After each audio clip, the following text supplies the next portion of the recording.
Good morning, Sean here, and it is time for our Revelstoke Mayor Report with Mayor Gary Stalls. Good morning, Gary. Good morning, Sean. How are you doing? I'm good. Sun's shining. That's right, and we are coming up to Mother's Day weekend, of course, so before we start, I'm going to get some brownie points and wish Chrissy a happy Mother's Day / Grandmother's Day. Okay, thank you for that. I'll let Chrissy know. Okay, good. Awesome. So, Gary, what's going on at the City Hall, and what are we looking at with this new ruling of Phase 2 starting after the May long weekend? What's the next step? Phase 2, so we're hoping that we're definitely going to get some of our retail open. Most of the retail should be allowed to open as long as everybody does the safety things that Dr. Henry is asking for. Should be able to do that without problems. Anyway, a lot of the business have already contacted me and saying, hey, how can we do this? And so it's kind of on the business owners to make sure that their staff is safe and that their customers are going to be safe and get things done. We're looking at some signage for the downtown core to do with the physical distancing. And then our staff are in the parks working to get the parks up and running so that we can open them up to people as well. Okay, that's good. I figured it's going to be a slow rollout. I mean, businesses will do what's best for them, and we are in a good spot in Revelstoke, so I think that as we move forward, people will slowly trickle in, and businesses will do their part, and we'll be up and running. I know there's some concerns people have, those that are really concerned that for their own health, that may have compromised immune systems. We are in a resort town, and that's not till Phase 3, but Phase 3 looks like June. So I assume there will be a plan in place to kind of offset the hustle and bustle of our summer months here. Yep. How are we going to kind of protect our locals from, the I don't want to use the word transient, but you know what I'm getting at. Yeah, exactly. So there's going to be some guidelines coming out from the provincial government as how we mandate that thing moving forward.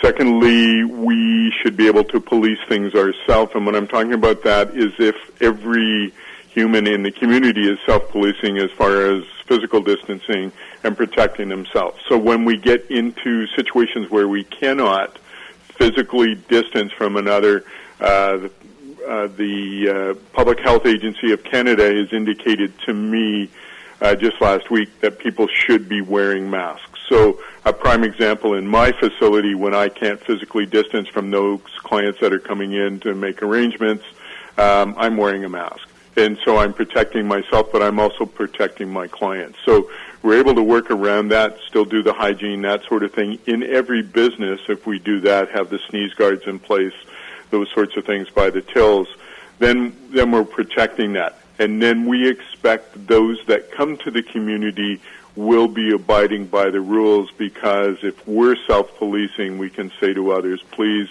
we'd like you to follow these rules when you come into our retail establishments. And if we're able to do that, then we're not bullying people, and we're being kind, and we're moving forward, but everyone's being safe. Okay. And with the roundabout and moving forward throughout the summer months, we're going to have pretty busy traffic there. There's always going to be a few confused RVers. There's the DC chamber trucks and the logging trucks. So what's the route for the bigger trucks? Well, the bigger trucks now, we're hoping to divert all the trucks to the Eastern Access. So they'll go along the TransCanada, the Eastern Access, come down the Eastern Access, turn down, I think on Oscar to Edward, come down Edward, go around to the mill. And when they exit the mill, they're now actually going to be going out through Centennial Park, up through Centennial Park, up Campbell to 3rd, down 3rd to Pearson, and then out to Victoria Road. So they're going to make a roundabout way around the community. It's going to be a little better for those short corners down on Vernon and Robson and whatnot, where trucks just can't get around, and even coming up 8th and Vernon, where the semis need to take 2 or 3 lanes to get turned around. That's going to be kind of taken away by doing this route. So we hope it's going to work. It is going to be a little bit confusing for truckers at first. We're getting more signs made. We've dropped the speed limit to 30 kilometers an hour through the whole detour route, and we're going to put up more signing, and of course there's going to be more enforcement.